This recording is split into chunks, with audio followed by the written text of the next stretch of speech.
So first ಏನಂತ ಹೇಳಿದ್ರೆ ನಾಯಿಗಳು ಫಸ್ಟ್ ನೋಡಿದ ತಕ್ಷಣ ಫುಲ್ ಎಕ್ಸೈಟ್ ಆಯ್ತವೆ ನಮಗೆ. ಸೊ ಅದನ್ನು ನಾವು ಫುಡ್ ತಂದಿದ ತಕ್ಷಣ ನಾವು ಎಕ್ಸೈಟ್ ಆಗಿ ಫುಲ್ಲು ಮೇಲೆಲ್ಲ ಹಾಕ್ತೀವಿ. ಸೊ ಬಿಫೋರ್ ದಟ್ ನಾವು ಟ್ರೈನಿಂಗ್ ಮಾಡಲಿಕ್ಕೆ ನಮ್ಮ ಮುಂಚೆ what we have to do first thing ಅಂತ ಹೇಳಿದ್ರೆ, ಸೊ ಫಸ್ಟ್ ಅದ್ರದ್ದು ಕಾನ್ಸಂಟ್ರೇಷನ್ನ ಗ್ರ್ಯಾಬ್ ಮಾಡಬೇಕು.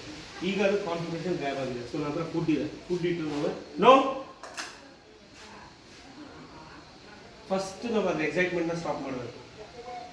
Okay, goody, very good.